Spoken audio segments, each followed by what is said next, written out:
Hey folks, thought I'd do a quick video on the Pacific Energy Super Insert.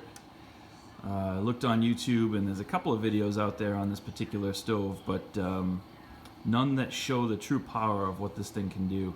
We have a roughly 1900 square foot house. It's mostly a ranch, but the room that it's in is vaulted, has high ceilings.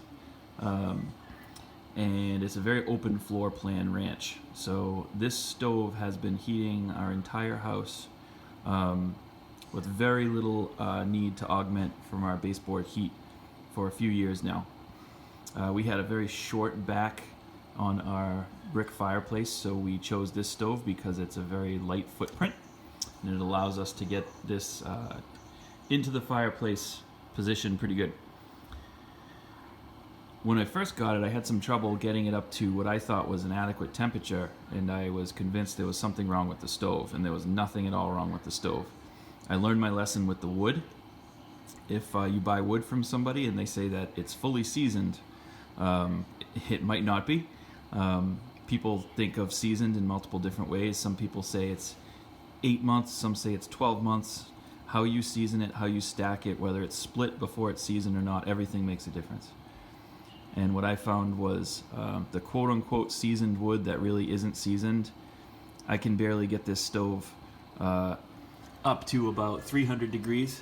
And as you'll see in a second, this is running right now at almost 600 degrees on the surface temperature, which is extremely hot.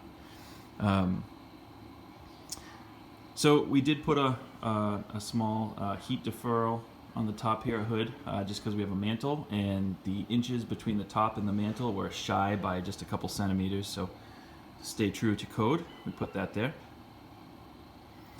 I wanted to show you some of the really finer points that it took me a while to understand and learn on this stove. So what I do, and the way that I use this stove, I'll put some really good wood in and I'll turn it all the way on to start, so the damper down here, I'll move all the way over to start. And I will let that go probably through 2 full loads of wood just burning on start. Not just until it starts to flame, but till the wood is completely glowing on the bottom like it is right there. That gets the stove good and hot before I even think of turning it down. Probably a total of 7 or 8 pieces of wood that I run through it at that level. That's when the stove gets hot. I keep the fan usually on low to medium while it's doing this part, so it can get really good and hot before I turn it up. And then it gets going really good. You can see right now on my surface temp, we're at just about 600 degrees, which is screaming hot. You can also see internal to the stove, a couple of tools that I realized here. I have a Harbor Freight heat gun. Inside of the stove we're at 850, 860 degrees consistently. Surface temperature, this shows around a little over 500, depending on where you put it.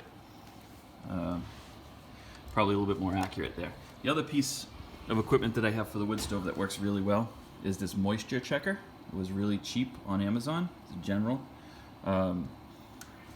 They say that anything under 20 will burn good. I find that 20 will not get this stove up to nearly 500 degrees, or probably any stove for that matter. If you have the opportunity, try to get some wood that's down around 14% moisture, and you'll be much better. Anything lower than that is incredible. That's really going to be efficient. I get the wood.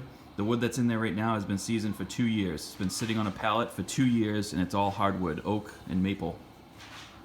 Now, one of the things that took me a while to understand and try to figure out how to use was the reburn on the top. I always thought that it was broken and it didn't work. They say that the reburner holes on the top should almost throw like fingers down into the fire, and it took me a while to understand how. So you can see right now, the fan is on the lower side, which is why it's really hot. When the fan's higher, it actually pushes heat off of the stove and makes it cooler. However, if I turn this damper down all the way to low, you're going to see the reburner kick in, and nothing electric or anything like that. It's just reburning the air inside of the stove, and it's going to look like fingers of flames coming down from the top of the stove. And hopefully I can get a good shot here as I turn it down. So I'm going to go ahead and turn the damper all the way low. Hopefully you can see that. There's fingers of flames coming down from the top of that stove. And that right there is the most efficient burn you can get on any stove. Look at those fingers coming from the top. That's amazing. That is reburning all of the air and smoke that is in that stove. The damper is completely down on low, and believe it or not, when it's this hot and you put the damper on low, it keeps the heat in the stove. It doesn't let it go up the chimney.